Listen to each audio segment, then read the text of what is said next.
Bom dia a todos. Como o Ronaldo Rosa já mencionou, a ideia desse painel é tentar uma visão do cenário econômico, do ambiente econômico, das perspectivas da economia e tentar caminhar na direção de o que as telecomunicações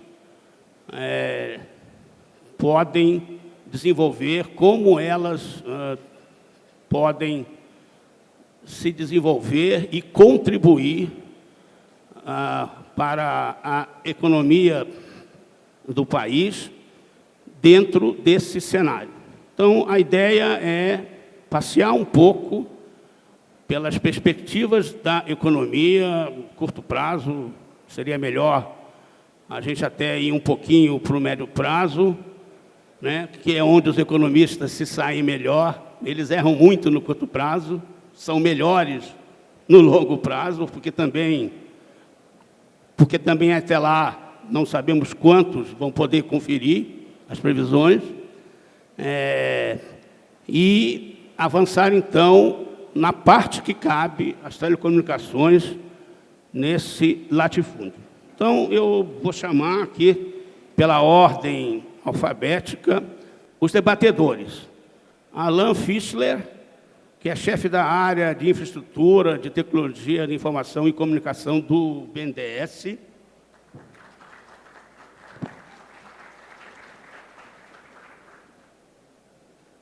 O Aloísio Birro, que é chairman da Nokia Siemens Networks e diretor da Telebrasil, é um homem de empresa. Braulio Borges, economista-chefe da LCA Consultores, minha fonte, bebo nas análises que o Braulio faz todo o tempo. O Caio Megali, que também é economista do Itaú BBA, da equipe do Ilan Goldfein.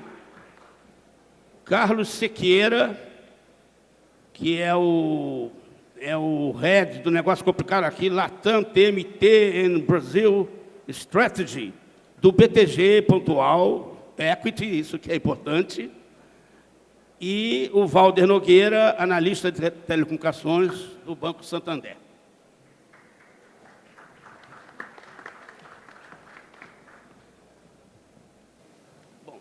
A ideia é de um debate em que não tem ordem. Eu vou, se for o caso, procurar orientar para que as questões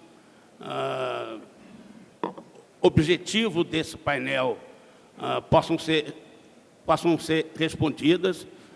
E o importante, eu estou falando agora aqui para o pessoal do painel, é que as intervenções não precisam ser grossas, mas, de preferência, sejam curtas e bem focadas, para que a gente tenha dinâmica e tempo, que não é muito, são 1h30, para tentar aprofundar o possível as questões.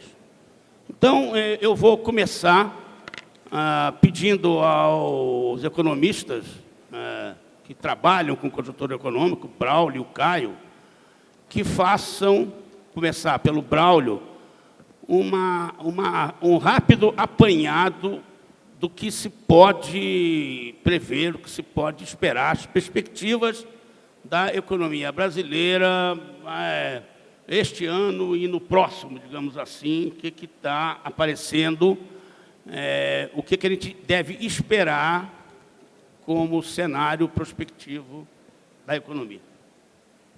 Bem, bom dia a todos. Agradeço o convite para participar desse evento. É a primeira vez que eu participo e estou gostando bastante. Infelizmente, não pude vir ontem, não vou poder ficar hoje à tarde, mas espero dar uma contribuição aí para essa discussão, principalmente de macroeconomia, que é o que eu acompanho no dia a dia. Estou muito por fora de toda essa discussão ligada mais especificamente ao setor de telecom, mas na parte de macroeconomia é realmente onde eu acho que eu posso dar uma contribuição. Eu começo abro aqui a minha palavra, não vou gastar muito tempo. A Cláudia Viegas, também lá da LCA, na apresentação que ela fez, ela apresentou brevemente o cenário de médio prazo da LCA, que é um crescimento do PIB brasileiro em torno de 3,5% ao ano nos próximos anos, obviamente com alguma oscilação de ano para ano, mas na média um crescimento em torno de 3,5%.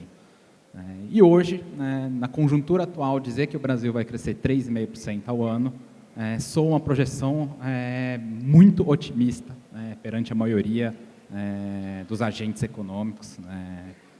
E o curioso é que lá em 2009 e 2010, falar que o Brasil cresceria 3,5% ou 4% ao ano soaria como uma projeção demasiado pessimista para a nossa economia. Eu acho que hoje, essa é a minha opinião, acho que hoje o Brasil, a gente está num excesso de pessimismo com relação à economia brasileira, que é quase o oposto do que a gente via lá no final de 2009 e 2010, quando existia uma euforia muito grande com relação ao Brasil. Acho que uma euforia até típica de bolha. Acho que o Brasil sim enfrentou um princípio de bolha naquele ano de 2010, que o PIB cresceu quase 8% ao ano.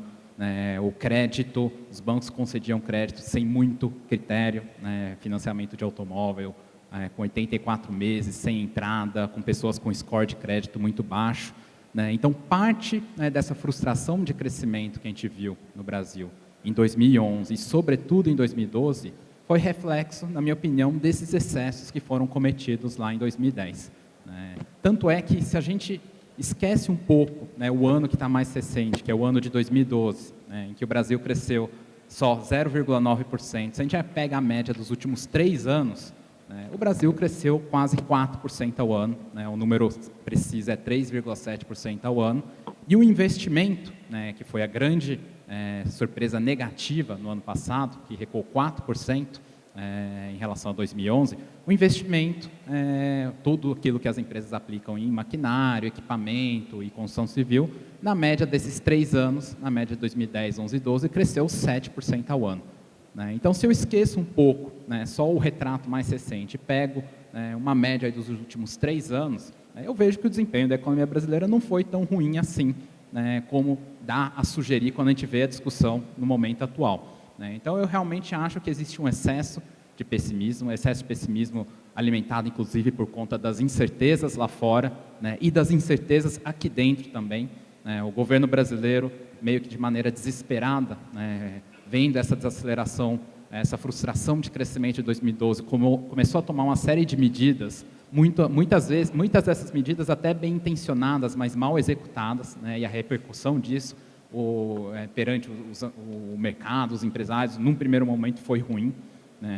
Então, o governo brasileiro acabou contribuindo também para gerar esse aumento de incerteza. Mas já trazendo a discussão para o momento mais próximo da realidade, a gente já vê sinais aí bastante alvissareiros da economia brasileira do final do ano passado para cá.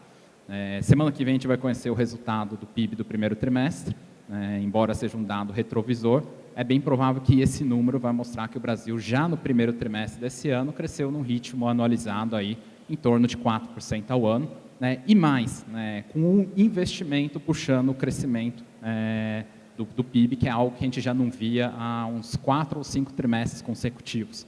Como eu já mencionei antes, o investimento ano passado recuou 4% na média de 2012, e nesse primeiro trimestre já deve ter crescido num ritmo aí próximo de 7% em relação ao trimestre imediatamente anterior, o que dá uma alta de em torno de 6% em relação ao primeiro trimestre do ano passado. E a boa notícia do investimento, embora a gente não consiga ver isso nos dados que o IBGE vai divulgar na semana que vem, a gente só consegue ver isso de maneira indireta, olhando dados do próprio IBGE para a produção industrial, ou mesmo dados de importação de maquinário, é que essa recuperação do investimento ela é relativamente disseminada. Não é algo, por exemplo, que só está concentrado em caminhões e ônibus, que teve uma influência bastante negativa no investimento no ano passado, por conta de mudanças de norma de motores a diesel, não é algo que está sendo puxado só por maquinária agrícola, por conta da expectativa de safra, de um crescimento de 14% da safra esse ano. Né? A gente vê ali nas aberturas da própria produção industrial do IBGE que maquinário para fins industriais está crescendo, maquinário para construção está crescendo, maquinário para o setor de energia elétrica e mesmo de telecom está crescendo. Né? Então, uma recuperação do investimento relativamente disseminada. Né? E é isso que vem fazendo com que a LCA ainda sustente, para esse ano de 2013, um cenário que é nitidamente mais otimista do que a média do mercado. Hoje já se fala em crescimento do PIB no Brasil nesse ano de 2013 abaixo de 3%, e lá na LCA a gente segue sustentando esse número em torno de 3,5%, indo para perto de 4% o ano que vem. Então, nesse sentido, eu acho que o Brasil está voltando a ter um crescimento próximo daquilo que a gente estima como sendo o potencial de crescimento do Brasil, passado esse momento de ajuste que foi 2011 e principalmente 2012, ajuste, só enfatizando mais uma vez, um ajuste decorrente dos excessos que foram cometidos em 2010, principalmente na parte de crédito. Houve sim, essa é a minha opinião, que o Brasil passou por um princípio de bolha de crédito naquele ano de 2010, os bancos realmente concediam com critérios muito ruins crédito para qualquer pessoa. Isso foi se refletir na inadimplência em 2011 e 2012 e acabou gerando parte da desaceleração de crescimento e da frustração que a gente viu nos anos seguintes. E houve excessos também, não só em 2010, eu acho que até começou um pouco antes, 2009, na parte de construção residencial. Que realmente, principalmente depois do anúncio do Minha Casa Minha Vida, você começou a ver um crescimento vertiginoso de lançamentos e de preços de imóveis, e aquelas situações típicas de bolha, em que um lançamento de determinado imóvel se esgotava em um final de semana, que as pessoas faziam filas para comprar imóveis que estavam sendo lançados.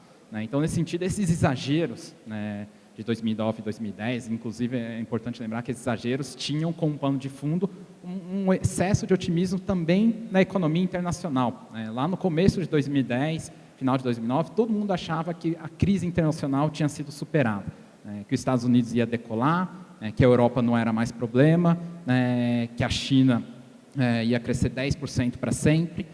Então, parte desse excesso de euforia com relação ao Brasil, naquele período, vinha também do cenário internacional, mas também tinham fatores internos. E acho que o maior símbolo desse excesso de euforia foi aquela famosa capa da The Economist, do final de 2009, em que aparecia o Cristo Redentor decolando. Então, naquela época, o Brasil estava na moda e hoje o Brasil é o patinho feio. Eu acho, na minha opinião, que a verdade está mais ou menos no meio do caminho. Nem o excesso de euforia que a gente tinha lá em 2010, nem o excesso de pessimismo que a gente tem hoje nessa virada de 2012 para 2013. E nesse sentido, acho que realmente, falando mais conjunturalmente, o Brasil está dando sinais mais alvissareiros de recuperação do crescimento econômico e tem o problema da inflação para ser enfrentado agora, principalmente em 2013 e 2014. Tá certo, Braulio, obrigado. Eu vou perguntar ao Caio, vou complicar um pouco, porque é o seguinte, o que o Braulio está falando, ele está falando do primeiro trimestre, os dados, janeiro, março, já estamos em maio, os dados já são bem conhecidos e é pouco provável que a economia, comparado com outro trimestre, na margem, curto prazo, não tenha crescido 1%, embora as expectativas no comecinho do ano eram mais fortes que isso. Está claro que o que puxou esse crescimento foi o setor agrícola. Provavelmente ele respondeu com as safras fortes por metade desse crescimento. E também que o investimento, sim, isto é a grande novidade, teve um impulso generalizado, como o Braulio diz, bem forte, cresceu bem, no ritmo bem acima do consumo, que era uma reclamação generalizada dos economistas, especialmente os mais, enfim, rotular, mas não é tão simples, os mais neoliberais. Então, eu queria perguntar para o Caio, do segundo trimestre, porque já há previsões de que o crescimento será a metade do primeiro em relação a ele, o que vai gerar nessa situação de pessimismo, nessa cama de pessimismo que nós estamos vivendo, vai gerar de novo, possivelmente, linhas desse tipo. Mas antes que o Caio fale mais um pouco, o Braulio fale mais um pouco, eu vou pedir para o Caio falar um pouquinho do desenvolvimento desses aspectos. Sem a agropecuária tão forte, o resto do ano se segura e mais, o investimento se segura? Ou foi um fogo de palha? O investimento é sempre meio volátil, né? Mas sim, ele se segura? Obrigado, José Paulo. Eu queria primeiro agradecer à Telebrasil, em nome do Banco Itaú, pelo convite. É um prazer muito grande para nós estarmos aqui. E, de fato, a economia brasileira hoje vive um período muito importante, muito interessante do seu desenvolvimento recente, né? E, nesse sentido, eu queria, inclusive, parabenizar pelo nome do seminário, né? O ambiente para a realização de investimentos. Eu acho que esse é um ponto central, chave, para a economia brasileira hoje. Se a gente pegar, fazendo uma análise um pouco retrospectiva, eu já venho aqui para a sua pergunta do segundo trimestre, mas fazendo uma análise retrospectiva, o Brasil, assim, depois de passar muito tempo, década de 80, década de 90, crescendo pouco, né, e buscando reformas, passou a crescer. E cresceu durante uns 7, 8 anos a uma média ali perto de 5% ao ano. E boa parte desse crescimento foi puxado por demanda. A gente nunca teve um mercado doméstico tão pujante, mesmo exportações não eram tão fortes. Então, a nossa demanda foi muito importante e o Brasil ocupou grande parte da nossa capacidade produtiva. Tanto do ponto de vista do mercado de trabalho, né, a taxa de desemprego caiu de 15% para perto de 5%, né, quanto na infraestrutura em geral. Né. Um exemplo que eu sempre dou é sobre aeroportos. Né. Há 10 anos atrás, ninguém reclamava de aeroportos no Brasil. Né. Hoje, aeroportos viraram um tema da mais importante, da maior relevância. Né. De 3 anos para cá, né, você mencionou a média de 2010 até 2012, se a gente andar um pouquinho para trás, 2010 também foi beneficiado por um 2009, que foi muito fraco.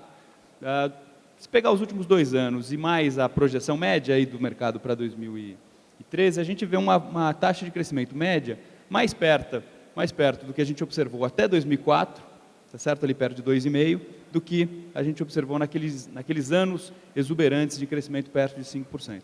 E a nossa impressão é que boa parte dessa desaceleração, tem a crise mundial, tem essa questão do exagero, do pessimismo, que eu concordo bastante, mas eu acho que o principal responsável pela essa desaceleração são as limitações no campo da oferta. Tá certo? A gente está batendo no limite do mercado de trabalho, se a gente conversa com diferentes empresas em diferentes setores, diferentes partes do Brasil, todas elas vão reclamar que está difícil contratar, os salários subiram muito, né, os custos laborais subiram, aí os custos de aluguéis também subiram, os custos de energia, em que pese os esforços recentes, também subiram. Então, produzir no Brasil ficou mais caro. E para desatar esse nó, é absolutamente fundamental que o investimento reacelere. Enquanto o copo estava mais vazio, enquanto a gente não batia no limite da capacidade, não tinha incentivo para o investimento. Né? Agora que a economia está batendo ali no gargalo, é importante esses investimentos e é importante, fundamental, um ambiente favorável para que esses investimentos aconteçam. Né? De fato, o primeiro trimestre desse ano foi bastante bom, nós temos uma projeção de 1% de crescimento, metade disso é safra agrícola, mas outra boa parte é puxada pelos investimentos.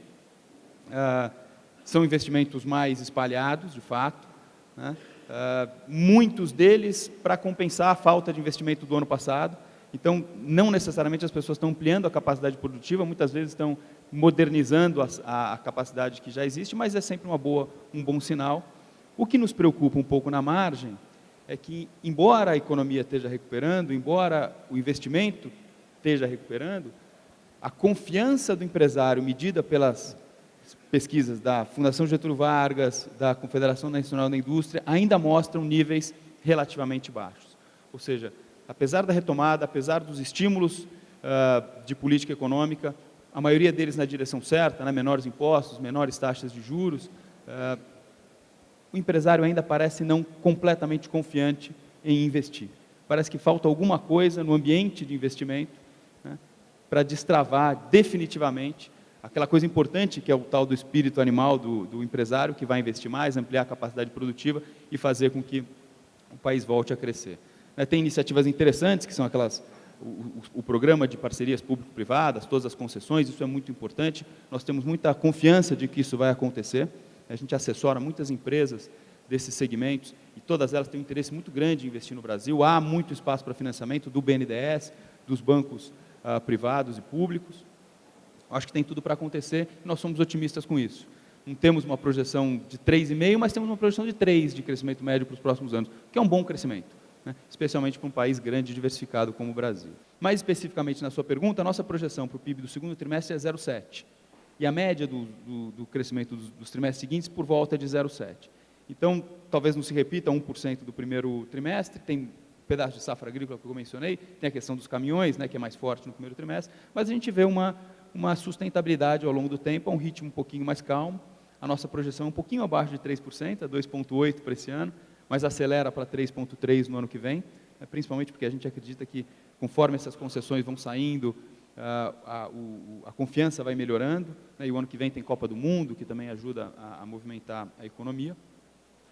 Vemos, então, uma sustentabilidade, o mercado consumidor é muito forte, continua muito forte, a incorporação das classes médias também continua acontecendo, o que vai manter o combustível para o crescimento para frente. A nossa preocupação é justamente destravar esse espírito do empresário, melhorar a confiança para definitivamente voltarmos a ter um ciclo de investimento para que o crescimento sustentável seja mais alto para frente. Bom, eu vou tentar fazer uma rodada com todos, para que cada um possa falar a sua visão e esperando que ela venha de acordo com a sua especialidade. Então, vou aproveitar a ideia do Caio, que é a necessidade de destravar o investimento e tudo mais, e passar para o Alain, que é BNDES, e que lida exatamente com o animal cujo espírito precisa ser estimulado, para ele dar uma visão de que tem vindo de demanda, como é que o banco está percebendo, né, o drive em relação ao investimento e o enfrentamento dos gargalos de infraestrutura. Bom, primeiro, bom dia a todos, agradecer o convite da Telebrasil. O BNDES faz regularmente uma pesquisa de intenção de investimento, né? E para esse quadriênio que começa agora, 2013-2016, essa compilação dos dados mostrou um aumento de 29%, 30% em relação ao último quadriênio. Quer dizer, isso é uma pesquisa realizada com as diversas empresas que o BNDES tem acesso, quanto a planejamento para investimentos para frente, etc. Tá? Corroborando essa visão que foi dada aqui, a questão dos investimentos parece que realmente está forte. Nós temos uma medida que é o volume de enquadramentos no banco, que vão redundar em contratações e desembolsos futuros. Então, a gente tem um crescimento forte também no último trimestre de 2012, quer dizer, o valor enquadrado no BNDES cresceu nessa ordem de grandeza também em relação ao período anterior, ou seja, mostrando que para 2013, quando esses enquadramentos vão se tornar projetos e contratos e desembolsos, uma perspectiva de aumento dessa demanda por investimentos. Quer dizer, só um detalhe, o enquadramento no banco, ele inclui os projetos grandes, vamos dizer assim, os projetos de todas as áreas, mas sem contar a questão dos equipamentos, Finame, etc. É só o que passa de projeto realmente. Então, esses números mostram uma intenção de investimento, vamos dizer assim, esse espírito animal aí voltando a ficar bravo, e a gente trabalha internamente com uma perspectiva de 2013 maior do que 2012, sensivelmente. Então, muito bem. Eu queria, então, que o Carlos Siqueira, né, enfim, aproveitasse o que já foi colocado aqui e desse um arremate geral em relação às perspectivas de investimento e de financiamento desse investimento no país nesse momento. Bom dia a todos, um prazer estar aqui no painel Telebrasil. Bom, a gente, e puxando um pouco para a área de telecomunicações, que na verdade é a minha especialidade, as empresas, a gente vê um aumento da expectativa de investimento das empresas de telecomunicações como um todo já esse ano, então isso corrobora o que o Alan acabou de falar aqui, a gente começa a ver já um interesse maior por investimentos. Algumas empresas, várias empresas já anunciaram seus planos e boa parte deles são planos de investimentos maiores que no ano passado, então o investimento continua crescendo. Apesar de todo o debate que teve aqui mais cedo, com todas as questões que cercam o setor, e aí a gente vai desde receitas que não crescem na mesma velocidade do investimento, até tributação elevada, interferência do governo em algumas áreas, que talvez estimule um pouco o investimento. Apesar disso tudo, o que a gente tem visto das empresas é uma intenção, um anúncio feito, e dificilmente elas mudam ou saem muito desse número, a intenção de investimentos maiores esse ano. Poderiam ser maiores? Talvez, se a gente tivesse uma carga tributária menor, talvez se a gente tivesse menos competição, esse é um outro debate interessante, talvez pudessem ser maiores, mas o fato é, de uma maneira geral, o que a gente tem visto é uma intenção maior de investimento, os números anunciados já mostram esse investimento maior, tanto para esse ano, quanto quando a gente compara planos de 3 anos para frente contra os últimos 3 anos, eles também são maiores. Então, de novo, parece que a gente está caminhando, especificamente no setor de telecomunicações, não só no Brasil como um todo, mas em telecomunicações, para investimentos maiores nos próximos anos. E aí acho que talvez o debate depois seja, as empresas vão conseguir a rentabilidade que almejam com esse investimento? Acho que esse talvez seja a próxima rodada de discussão. Uma boa questão para a próxima rodada, eu vou pedir para o Valder completar essa visão do empresário, de como ele está se colocando, né, e onde que ele reclama, qual é o choro, né, para efetuar esses investimentos que parece que são necessários, estão na mira, mas o quê? Bom, bom dia a todos. Essa é uma discussão interessante, porque como financista, né, não sou nem economista, sou financista, eu tendo a olhar, assim como o Cadu, uma visão um pouco mais numérica da coisa, apesar de ter trabalhado no setor bastante tempo. Trabalhei por 8 anos em 2 empresas do setor. Acho que o grande dificuldade aqui de mensurar investimento, como o Cadu falou, o investimento vai aumentar, eu acho que vai aumentar, mas acho que mais do que aumentar, hoje as empresas começam a ter, ou passaram a ter, principalmente depois do barulho regulatório do ano passado, uma ideia do seguinte: aonde eu vou investir? Né? Porque isso é muito mais importante do que a cifra de investimento em si. É muito interessante você tocar um processo de privatização, você universalizar do jeito que universalizou. Agora, ter um mantra excessivo em competição, eu acho que foi um pouco demasiado. Então, eu, como financista, eu olho os números que nós projetamos nos balanços e falo, olha, desculpa, mas esse retorno aqui não vai satisfazer. Acho que Cadu, assim como eu, a gente tem a dura missão de vender o setor para investidores no Brasil e fora, e várias vezes ouvi dos investidores falar, olha, é muito mais fácil comprar uma empresa, um IPO ou uma abertura de capital de uma empresa de software, do que colocar dinheiro no setor de telecom, que os retornos são decrescentes. Eu acho que a chacoalhada que o setor passou no passado foi bastante interessante, porque vai mostrar que nós temos que sair desse mantra de preço para ter um mantra de capacidade. E é um mantra bastante importante porque o jogo não é nivelado. Tem players que têm mais capacidade que outros, que sabem administrar capacidade melhor que outros e vão fazer os seus investimentos de acordo. E principalmente quando você lida, pelo menos no mercado móvel, com 260 ou 280 milhões de assinantes, esse investimento é numa infraestrutura que você não vê. Esse investimento é numa infraestrutura que vai permitir para a operadora saber o que dá para cada um dos seus clientes. Isso não é fácil. Isso é como investir em água e esgoto, você não vai ver esse investimento. Você, consumidor final, você só pede, e você quer mais capacidade, e o controlador, o dono da empresa, fala, olha, eu posso te dar, só que eu tenho que fazer, antes de mais nada, um investimento aqui em TI interna, para saber exatamente o que eu posso lhe dar. Então, quando nós olhamos o que o setor pode investir, como você falou, quais são as reclamações, eu acho que vamos dar alguns passos atrás e vamos também do ponto de vista educacional. Nós temos o benefício de tecnologia ser facilmente implementada no Brasil, mas temos o malefício de que forma-se 2 vezes mais engenheiros no México do que no Brasil, sendo que o Brasil tem 2 vezes a população do México.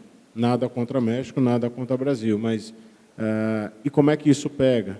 Acho que como o Cadu e alguns de vocês falaram, algumas empresas com quem nós conversamos querem fazer investimento e falam para a gente, Valder, não consigo porque ou vou ter que roubar um técnico de uma outra operadora, ou então vou ter que pagar demais para fazer esse investimento vis-à-vis o retorno. Por mais que o preço dos equipamentos possam ter caído drasticamente comparado a quando eu entrei no setor na época da privatização para cá, ainda é muito dinheiro que você tem que colocar. Então, acho que as grandes reclamações e acho que o trade-off, as compensações que precisam ser pensadas vão daí, Ou seja, chega do mantra excessivo de competição, eu acho que chega do mantra excessivo de universalização. Todo mundo fala que o país tem 260 milhões de assinantes celulares, mas a receita não reflete esse número de assinantes. Eu acho que a base que gera essa receita deve ser pelo menos uns 20 pontos percentuais abaixo do que está disso. Então, mais uma vez, acho que o investimento tem que passar por esse desengargalo de, como alguns panelistas anteriores falaram, de impostos. Só que aí é uma seara bastante difícil, porque falar com os fiscos estaduais que você vai reduzir imposto em telecomunicações não fecha a folha de pagamento de muito estado. Então, essa é uma reclamação, esse é um problema que eu acho que dá para equacionar. Você tem os fundos setoriais, que os panelistas anteriores aqui falaram, isso ajudaria bastante, acho que, na conta de qualquer operadora. E acho que não, vamos tirar aqui um peso um pouco das operadoras, não é querer dar um retorno excessivo para o acionista controlador, mas, principalmente, levar em consideração que esse é um setor que, de uma hora para outra, por causa da tecnologia, a sua base de receita pode desaparecer. Então, ou seja, eu sou obrigado a ter um balanço um pouco mais folgado para exatamente enfrentar esse risco tecnológico que o meu setor traz. Num ambiente onde o consumidor fala, olha, eu não quero saber como é que você vai fazer essa interligação, essa interoperabilidade de rede, eu quero capacidade. Ok, obrigado. Até agora, todos que estão falando são de fora do setor, colocando o que sentem, as reações que sentem nos contatos com o setor. Então, agora a gente vai ouvir o setor. Eu vou chamar esses minutos do Aloysio Birro a hora do choro, mas se ele puder encaminhar nesse pouco tempo alguma solução, também era bom.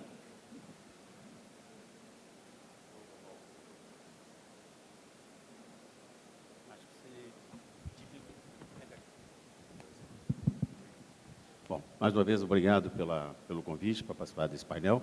Interessante essa experiência, estar aqui rodeado de economistas e financistas, E tem gente que também está no setor, alguns há razoável tempo, como o amigo Alain. Bom, dar uma solução assim não é fácil, O setor realmente enfrenta uma série de desafios, mas também tem muitas oportunidades. Algumas coisas o Valder colocou de forma muito apropriada. Tem desafios, como nós já sabemos, de longo tempo, é uma luta grande, e acho que temos que continuar lutando para que isso diminua, que é a carga tributária. Nós temos o problema do chamado custo Brasil, de modo geral, logística, educação, custo de capital. Alguns têm mostrado claros sinais de que estamos no caminho certo, temos que melhorar, talvez temos que acelerar isso. o setor vem investindo bem. Nós, fabricante, né? Minha empresa, a Nokia Siemens, e tenho certeza que os demais participantes, nós não temos o que reclamar de investimentos.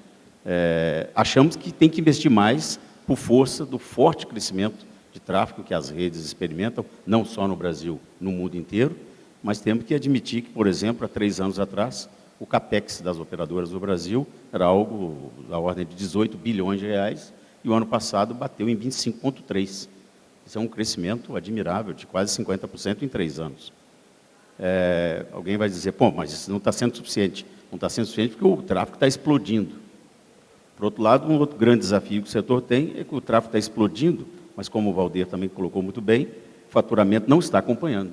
O Rodrigo Abreu colocou hoje no painel anterior essa comparação chamada boca do jacaré, em que a demanda não só de tráfego, mas a demanda de investimentos, ela está crescendo muito, enquanto o faturamento das empresas não acompanha.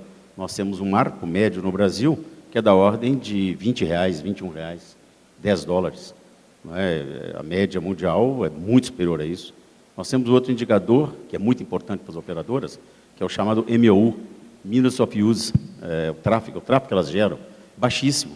No Brasil, nós agora estamos chegando a 100 minutos por mês por usuário, quando a média da América Latina com o Brasil é de 140 minutos. Ou seja, sem o Brasil, ela deveria ser, a América Latina sem o Brasil, quase o dobro da do Brasil. Países como a Índia têm 400 minutos de MOU, os Estados Unidos têm 800 minutos. Esse é um grande desafio para nós. O tráfego de dados tem crescido bastante, mas nós temos que aumentar mais intensamente esse uso do tráfego. Educação é um gargalo, é um problema realmente, e não só as operadoras, como também nós, fabricantes, sofremos com esse problema. O Brasil hoje tem cerca de 51 mil engenheiros sendo formados por ano, contra 600 mil na China, e México tem, eu não sabia que era o dobro, mas sabia que era bem mais que o Brasil. Mas o pior não é isso. O pior é que dos nossos 51 mil engenheiros que nós formamos por ano, menos de 15% ficam realmente na engenharia, contra 60% na China. Então, nós temos um gap aqui de ter mais ou menos cerca de 10, 15 mil engenheiros ano entrando realmente na engenharia, contra cerca de quase 400 mil na China. Então, um grande desafio. Como é que nós vamos diminuir esse gap, não só na parte de manufatura, mas também especialmente na parte de R&D? Então, são grandes desafios. Eu acho que as medidas que estão sendo tomadas são positivas. Eu acho que o governo tem tomado, especialmente o governo federal, tem tomado medidas muito importantes, e temos que reconhecer isso também. Nós estamos tendo realmente, faz muitos anos, que nós não vemos um direcionamento tão coeso entre o Ministério das Comunicações e a Anatel. Isso só tem beneficiado o setor. Há muito mais dinâmica, há muito mais objetividade, há muito mais identificação com as necessidades e os objetivos do setor, mas tem que fazer muito mais. Eu acredito que as empresas vão ter que continuar investindo. Não é fácil resolver essa equação. Eu acho que ela passa por alguns aspectos que foram abordados hoje de manhã, que é realmente melhorar ainda mais o ambiente regulatório, que já melhorou bastante também, mas ainda tem que se fazer muito mais. Talvez as multas que foram muito abordadas aqui hoje serem trocadas naquilo que realmente tiver que ser multado, por exemplo, por investimentos. Acho que o licenciamento das frequências que são feitas também deveriam ser mais trocadas por obrigações de cobertura e de qualidade, do que realmente por pagamento de valores pela licença, até porque nós sabemos que esse dinheiro não fica no setor de telecomunicações, como não tem ficado, por exemplo, o FUST. A gente fala tanto de universalização, nós temos quase cerca de 10 bilhões de reais retidos do FUST, desde a sua criação, que não são aplicados. Eles são usados para criar superávit primário e não são aplicados no setor. Então, para nós é muito mais importante que o valor pago pelas licenças fique realmente dentro do setor sob a forma de obrigações, e não sob forma de pagamento que vai para o caixa do Tesouro e o setor não vê esse dinheiro. Então, esses são alguns dos aspectos. Eu acho que não é, nesse curto espaço de tempo, é difícil abordar tudo, mas eu espero que dentro do painel nós possamos voltar a este aspecto. Ok, muito obrigado. Eu vou abrir agora para os painelistas, digamos assim, se apresentarem para comentar aspectos ou coisas que não foram ditas ainda. Está aberto. Quem quer falar? Caio? Perdão, Braulio? ainda nessa discussão, né, de crescimento econômico, a desaceleração dos últimos 2 anos, o interessante é que o crescimento baixo dos últimos 2 anos fez o governo se mexer, no sentido de tentar colocar em prática uma agenda de políticas pró-investimento e pró-competitividade. A gente via que, principalmente depois da crise, lá em final de 2008, a reação de política econômica, a reação de política anticíclica no Brasil sempre foi muito mais de estimular o consumo, imaginando que o investimento viria a reboque, e isso aconteceu lá em 2009, 2008, 2009, mesmo na desaceleração recente, no começo de 2000, final de 2011, começo de 2012, a primeira reação de política econômica para combater essa desaceleração foi tentando estimular o consumo. Só que a gente viu que conforme o governo foi se conscientizando que o que estava realmente puxando bastante para baixo a economia, dentre outros fatores, era principalmente o investimento, e que o Brasil tinha chegado nessa situação realmente em que o custo do Brasil, que foi muito bem escondido nos últimos anos e de pujança de crescimento econômico global, trazendo muito influxo de divisas para o Brasil, os problemas estruturais do Brasil estão desde lá atrás, eles não surgiram agora. Só que o ambiente internacional muito menos pujante acabou deixando isso ainda mais claro. E acho que o lado bom da gente ter tido um desempenho ruim da economia no ano passado, principalmente do investimento, é que o governo começou a se mexer finalmente em direção a essas medidas mais pró-competitividade e pró-investimento.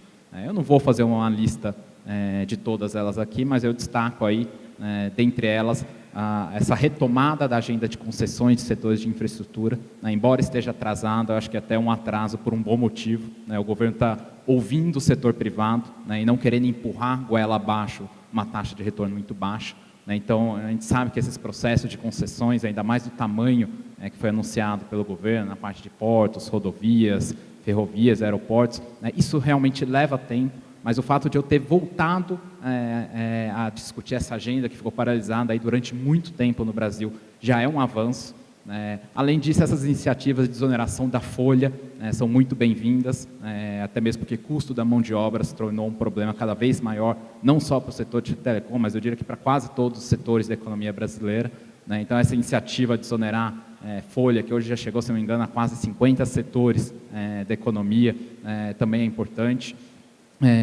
Medidas também para facilitar o ingresso de trabalhadores estrangeiros. A realidade é que hoje o Brasil é um país em que há falta de mão de obra qualificada e boa parte do resto do mundo tem excesso de mão de obra qualificada porque as taxas de desemprego na Europa ou mesmo nos Estados Unidos e em alguns outros países são taxas relativamente elevadas. Então, recentemente, o governo anunciou também medidas para tentar facilitar o influxo de mão de obra estrangeira, até mesmo porque o Brasil hoje tem uma proporção muito pequena de trabalhadores estrangeiros no total da população economicamente ativa. A média mundial de participação de imigrantes está em torno de 3%, enquanto que no Brasil é 1/10 disso. O Brasil já vem recebendo cada vez mais imigrantes, mas o potencial de receber mais no futuro é muito grande, principalmente se você facilitar as regras para o ingresso desses trabalhadores. Então, nesse sentido, essa desaceleração do ano passado, principalmente o fato dela ter sido puxada pela queda do investimento, trouxe aí uma retomada de uma agenda positiva de médio e longo prazo, embora a gente tenha visto aí alguns atrasos na questão das concessões, mas eu enxergo isso com um lado otimista. Eu acho que ao final de 5 anos o Brasil vai melhorar ainda mais nesses rankings de competitividade que são elaborados pelo Fórum Econômico Mundial, em que hoje o Brasil, apesar de ter melhorado 20 posições aí nos últimos 5, 10 anos, o Brasil ainda aparece numa posição ainda incompatível com o tamanho da nossa economia e com o potencial de crescimento do nosso mercado interno. Ok, vou fazer aqui uma pergunta e ver quem se habilita a responder. Na perspectiva para o futuro relativamente próximo, o que pesa mais, os gargalos ou as perspectivas de expansão de mercado? Só o plano, eu não sou especialista no setor, mas sei, só o plano de expansão da banda larga prevê investimentos de 130 bilhões de reais, num prazo que não é muito longo. O que pesa mais? Quem quer responder isso para mim? Os gargalos ou as perspectivas de ampliação, enfim, acelerada do mercado? Eu me arrisco a dizer o seguinte. Você também completa. Eu acho que os dois pesam. Primeiro, tem um aspecto que talvez não tenha sido muito abordado aqui. Eu sei que os dois pesam. Eu quero saber o que pesa mais, o que está pesando Eu mais. acho que, no momento, é a capacidade de investimento. Eu acho que os gargalos, entende, na área de telecomunicações, às vezes, aos poucos, estão sendo reduzidos, entende? Eu vejo que o grande desafio é como que as empresas brasileiras, hoje, de telecomunicações, têm um retorno sobre o capital investido, de menos de 5%. Há um custo de capital no país que é de ordem de 7%, 8%. A média mundial é de ordem de 10%, 12%. Então, como é que você vai convencer os investidores, os acionistas dessas empresas, a investir cerca de 120, 130 bilhões de reais nos próximos 10 anos, que é o período colocado, com esse tipo de retorno? Se não houver uma participação ativa do governo neste plano, eu não vejo como ser possível viabilizá-lo. Entende? Porque eu vejo como, sim, talvez hoje as empresas estão investindo cerca de 25 bilhões, isso dá 14% da receita líquida delas, eu talvez veja ainda razoável chegar em 18%, 20% no máximo. Seria acrescentar mais 5 bi no estoque de investimento delas. Agora, colocar mais 10, 12 bi por ano, vejo muito difícil com o retorno que elas estão tendo hoje. Então, esse é eu acho, eu diria até que é maior do que os gargalos da infraestrutura, porque os gargalos da infraestrutura não dependem só do setor de telecomunicações. Eu vejo também, eu concordo plenamente com o que o Braulio falou, eu vejo de forma muito positiva que o país, pela primeira vez nos últimos anos, está falando intensamente sobre competitividade. Em que pese as desonerações que o governo está criando, eu sempre digo que isso não pode ser permanente, isso não pode ser para sempre, porque isso cria muitas mazelas, a gente já viu isso no passado, mas acho que nesse momento talvez seja importante para o Brasil criar certas organizações, criar certos benefícios, entende? Que sejam de curta duração, que não sejam permanentes, mas eu vejo que estão sendo tomadas medidas. O grande desafio que eu vejo, José Paulo, é esse aí. Como é que as operadoras de telecomunicações vão investir muito mais do que estão investindo hoje, com baixíssimo retorno, 4%, 4,5%? Eu sou da turma do gargalo. Eu concordo que precisa de investimento, mas eu sou da turma do gargalo.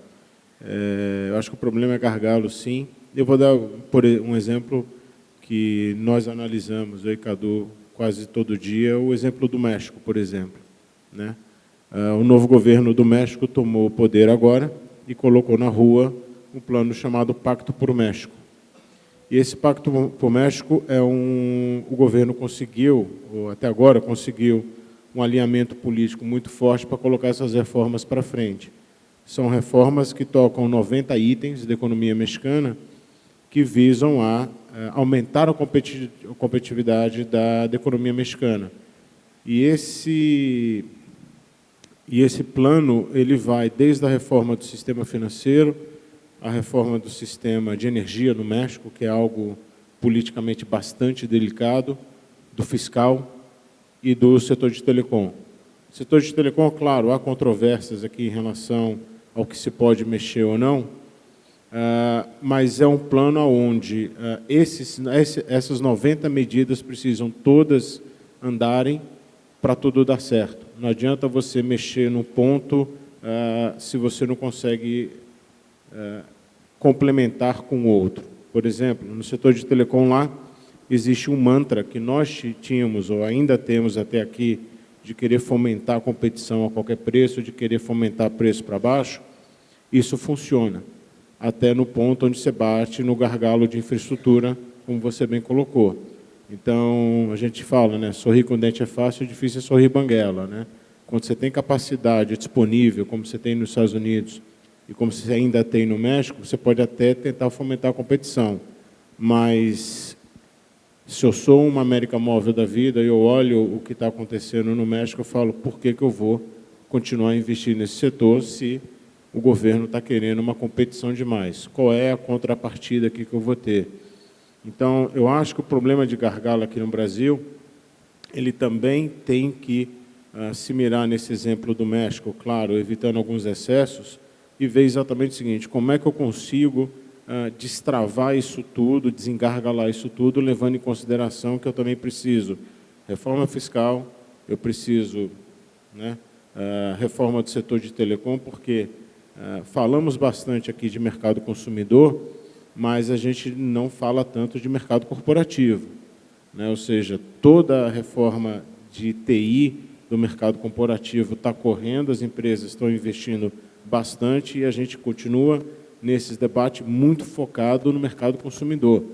É um mercado que a gente não vê, que é a mão invisível de tudo que está acontecendo, a infraestrutura de telecom dos grandes bancos, das grandes empresas. Eu sento com o meu pessoal de TI uma vez por mês para perguntar como é que estão as coisas lá no banco, e eu vejo realmente o tempo que eles têm que se dedicar a isso e como nós já fizemos as nossas redes muito mais robustas do que elas eram a coisa de menos de 3 anos atrás. Então, eu sou da turma do gargalo, sim. Tá? Completar aqui, eu acho que do ponto de vista macro, a resposta também é gargalo. Eu acho que vai na mesma linha. Vale para o setor e eu acho que vale para a economia como um todo, né? Como eu falei, durante muito tempo, crescemos por demanda, o problema não era o gargalo. Então, o mercado interno, a demanda que vinha, sustentava o crescimento. A partir de certo ponto, o gargalo começa a fazer diferença, né? E aí a gente consegue crescer mais e acaba aparecendo alguns efeitos colaterais, como o aumento das importações, a piora do déficit externo e a própria inflação. Quer dizer, conforme a demanda continua e os gargalos ficam mais evidentes, né, esses outros efeitos colaterais vão aparecendo, e eu acho que essa é a razão pela qual a gente começou a discutir mais unanimemente a questão da competitividade da infraestrutura. A impressão que eu tenho é que infraestrutura, competitividade hoje, é como era a inflação no início dos anos 90. Durante muito tempo, a inflação não era um problema, dá-se um jeito, até o momento que as pessoas perceberam, peraí, o inimigo público número 1 é a inflação, né, naquela época. Agora, o que parece que o objetivo público número 1, digamos assim, é aumentar a produtividade, aumentar a competitividade. E aí, voltando para esse setor, quer dizer, esse setor é fundamental nesse cenário, porque é um setor que traz muita produtividade para a economia. Se você tem uma economia que tem limitação de mão de obra, e por mais que você atraia investimentos, mão de obra estrangeira, é importante, mas as coisas são devagar, né? São lentas. Você não consegue dobrar a capacidade de mão de obra do dia para a noite, aumentar o número de engenheiros. Então, se você não consegue aumentar o número de mão de obra, você tem que colocar mais tecnologia, mais produtividade para que essa mão de obra fique mais produtiva. E o setor de telecomunicações é absolutamente fundamental nesse cenário. Então, pensando nisso, eu vou fazer uma pequena intervenção. Posso? Posso, né? Que é o seguinte, o problema da mão de obra no Brasil, além da qualidade, é um problema demográfico estrutural. De muitos anos para cá, a taxa de fertilidade da sociedade brasileira caiu pela metade. A produção de mão de obra boa, que possa ser boa mais tarde, mas, enfim, a produção de mão de obra está em ritmo mais lento. A população ativa, economicamente ativa, está crescendo num ritmo cada vez mais baixo. E esse gargalo, com educação ou não, já se coloca rapidamente para a nossa economia. A tecnologia, a inovação, é a saída, né? É a palavra-chave da solução disso. Telecom é parte fundamental desse mundo. E, como disse o Valder, a gente ainda mira muito o setor de consumo, esquece o lado corporativo. O Brasil está, no momento, com um problema de competitividade gravíssimo, especialmente no setor externo, porque perdeu o bonde da novidade, que tem 20 anos, da novidade das cadeias de produção alongadas e mundiais. A produção hoje, no mundo, é feita em todos os lugares. Tem o desenhista e tem os agregadores, os organismos multilaterais estão tentando remontar as estatísticas de fluxo de comércio internacional, porque a produção entra e sai do mesmo país até o produto final. Algumas vezes há uma enorme dupla contagem, enfim, um mundo novo que o Brasil não conseguiu embarcar. Não está inserido na discussão das cadeias de valor. Bom, voltando mais. Então, TI é fundamental nisso, telecom é fundamental nisso tudo, e o BIRO fala do financiamento e do retorno do investimento nisso, que é o investimento mandatório. Enfim, tá? Tem que ser feito.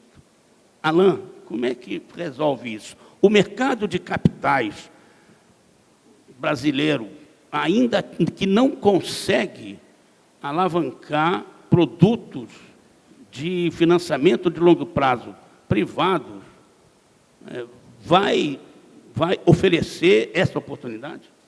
Ou vai ficar nesse rame-rame, BNDES, que o BIRO já está pedindo BNDES, você viu, né? Já pediu, né? Mais BNDES. Tem condições desse mercado finalmente se desenvolver? As debêntures de infraestrutura, para falar numa coisa já conhecida, vão andar ou não vão andar? Tá. Deixa eu começar um pouco mais atrás, que era a questão da rentabilização do investimento. Quer dizer, eu acho que a melhoria dessas condições, ela vem de uma maior atração para o investimento, que é um investimento mais rentável, né? Quer dizer, o empresário ou o investidor está disposto a investir em um determinado setor se ele tiver um ganho, vamos dizer assim, significativo em relação a outros setores que ele tem para investir, ele só vai entrar se puder. No caso de telecom, o que a gente normalmente vê, quer dizer, a visão simplista da coisa é: vamos todo mundo competir pelo filé mignon, né? Quer dizer, aonde você tem capacidade de pagamento, poder aquisitivo para oferecer os produtos principais, vamos investir em banda larga, é a nossa Bélgica, né? Então, vamos ter produtos de banda larga de altíssima velocidade, e etc., etc., e acaba canibalizando um pouco esse produto, porque todo mundo quer entrar dentro desse mesmo mercado, e para se diferenciar, uma vez que, vamos dizer assim, qualidade tende a ser commodity, né? Quer dizer, no limite todas vão oferecer o mesmo produto, o preço acaba caindo e não rentabilizando o investimento. Tá? Quer dizer, talvez, vamos dizer assim, as operadoras estão em busca disso, né? De um novo modelo de negócio, quer dizer, aonde que existe espaço no Brasil para se ganhar mais dinheiro. Quer dizer, talvez não seja só nas grandes capitais ou dentro das grandes capitais, nos principais bairros, como foi dito aqui no painel anterior. A NET fez isso, passa os cabos aonde tem poder aquisitivo, e as teles não fazem muito diferente disso, né? Quer dizer, então, aonde investir o dinheiro, não é só o quanto investir, é aonde investir, e o modelo de negócio para suportar isso. Então, acho que as operadoras estão continuamente buscando esse modelo de negócio, quer dizer, a sociedade está mudando o seu nível de demanda e de exigência. Quer dizer, há 5 anos atrás, banda larga não era uma coisa assim tão relevante. Quer dizer, ninguém falava como banda larga no consumo geral da população como uma coisa assim altamente relevante. Você via, era o fenômeno das lan houses, né? Hoje em dia, quem escuta falar em lan house, né? Acabou a lan house. Então, você tem uma população brasileira que, por diversas medidas, aí, a classe média, já foi dito também, está crescendo, quer dizer, muitos consumidores entrando no mercado, e o que parece é que falta produto para esses consumidores.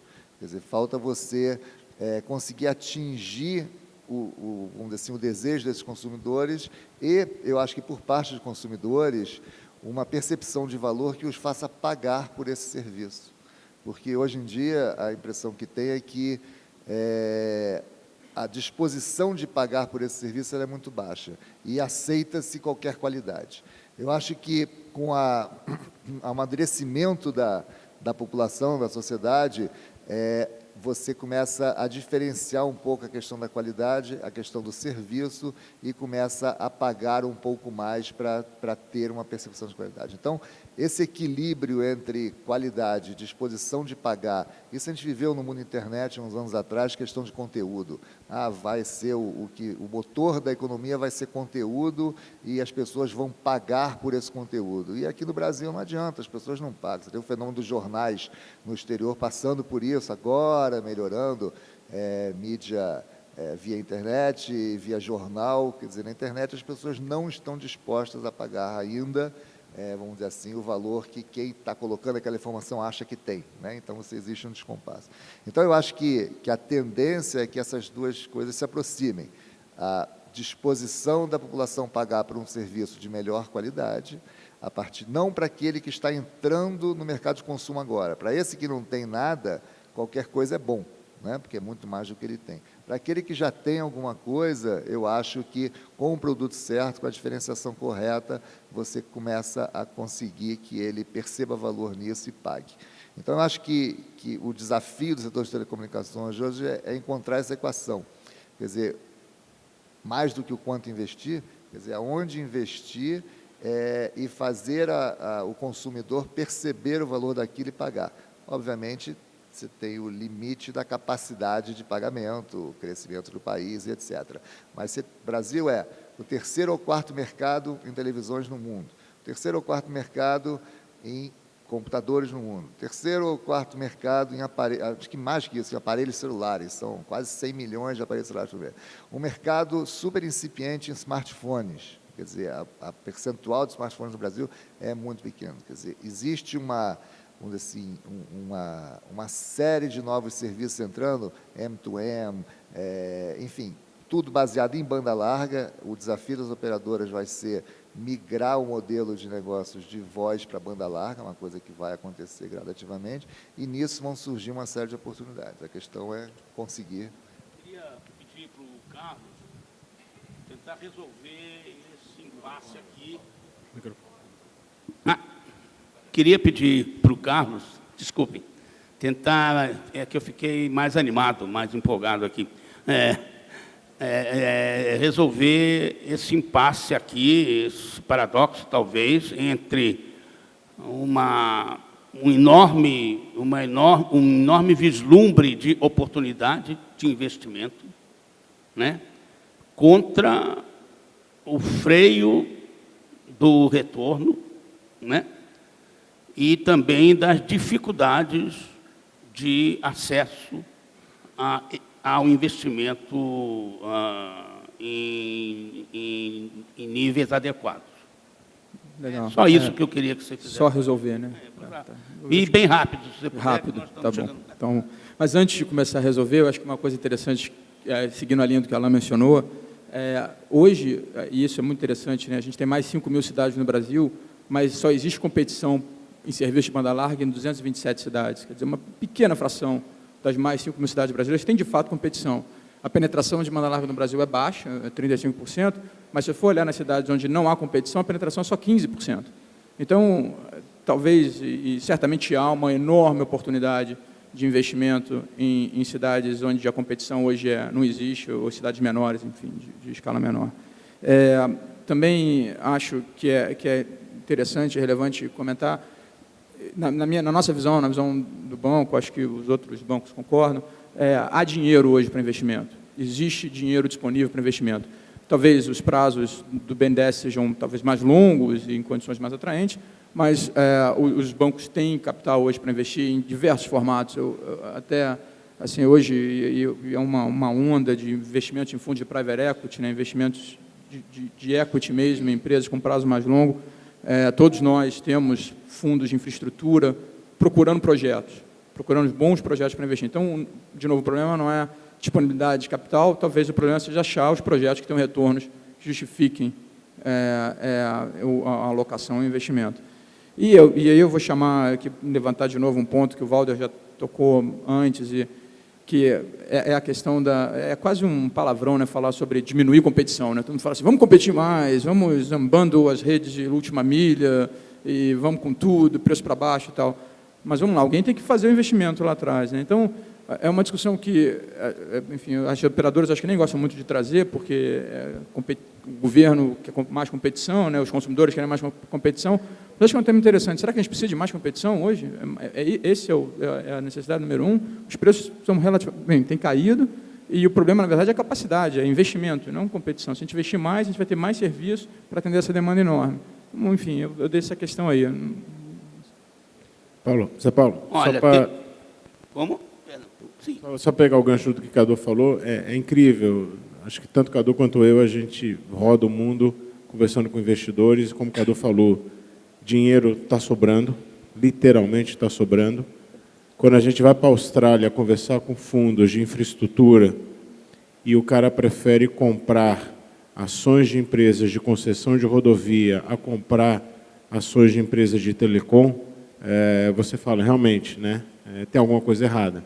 Não que comprar ações de empresas de concessionárias não seja um bom negócio, é um bom negócio, mas se o mandato do fundo é infraestrutura e se tudo que a gente está discutindo aqui é infraestrutura, com certeza a Telecom tinha que estar no radar dessa turma, e não está.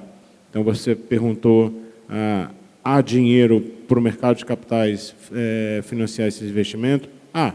Você tem que saber empacotar, você tem que saber vender, você vai ter que saber mostrar o seguinte, olha, esse tipo de retorno que você vai conseguir, ou almeja conseguir, colocando dinheiro no setor. Mas há dinheiro, e o mercado de capitais está pronto aí para emprestar. Eu concordo plenamente com a colocação do Carlos. Eu costumo dizer que competição em excesso também mata. Eu acho que nós já temos competição suficiente, especialmente na telefonia móvel, e também na Pix, de uma certa forma. Eu acho que hoje nós precisamos realmente buscar como resolver a rentabilização desses negócios, que nós temos telecomunicações. E, Alain, os fornecedores hoje também oferecem às operadoras plataformas e soluções e produtos baseados em software que permite também você dar aos usuários, especialmente aqueles usuários que demandam mais recursos e mais qualidade, além do mínimo necessário. Minha empresa mesmo tem um produto chamado SEM, que é o Customer Experience Management, que dá exatamente isso. Você analisa o comportamento do usuário e oferece a ele serviços e facilidades por os quais ele esteja disposto a pagar. Então, isso é possível já se fazer hoje com as redes que estão instaladas, usando o core da rede que está aí hoje instalado. Agora, então eu volto novamente, Zé Paulo, àquela pergunta, né? Como é que nós vamos resolver o desafio dos investimentos num mercado de tão baixa rentabilidade, tão baixo retorno? Com certeza, passa por resolver o problema dos gargalos. Então, a gente volta à discussão, os investimentos, causa ou efeito?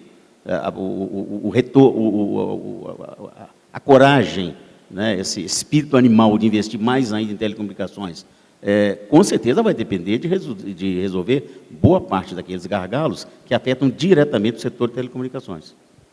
Ok, nós estamos terminando o nosso tempo. O ministro Paulo Bernardo já chegou para o almoço, onde ele vai fazer uma palestra. Estão todos convidados para esse almoço. Então, eu vou pedir a quem quiser, um ou dois só, fazer um fecho desse debate. Eu, como jornalista, estou pasmo. Menos competição, para mim, é uma coisa nova, muito interessante. Vou apurar, vou atrás disso. Pedido de menos competição. Alguém quer fazer um fecho de ouro aqui? Nós não falamos de menos competição, né? Falamos que a competição que está aí já é suficiente, não precisa de mais competição. Acho que ninguém pediu aqui reduzir competição.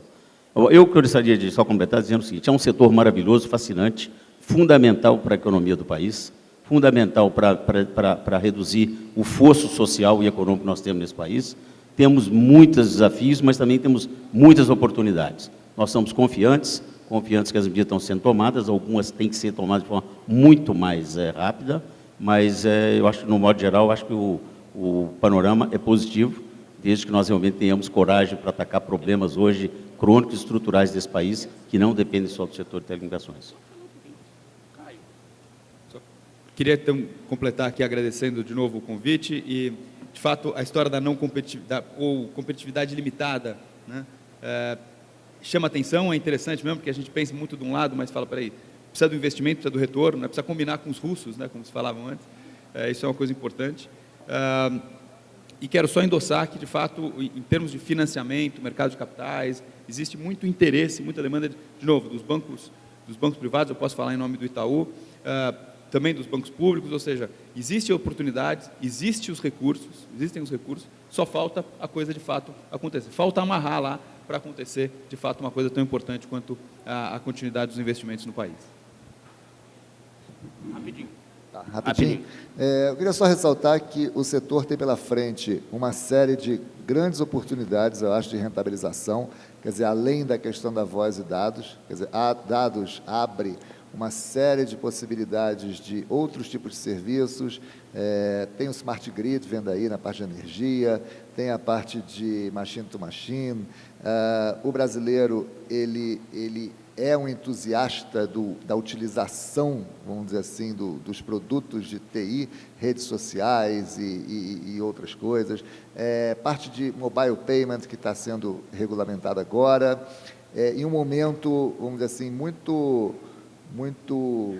único, como já foi dito aqui, de integração de vários órgãos do governo, assim, criando as condições necessárias para esse investimento e esse desenvolvimento acontecer.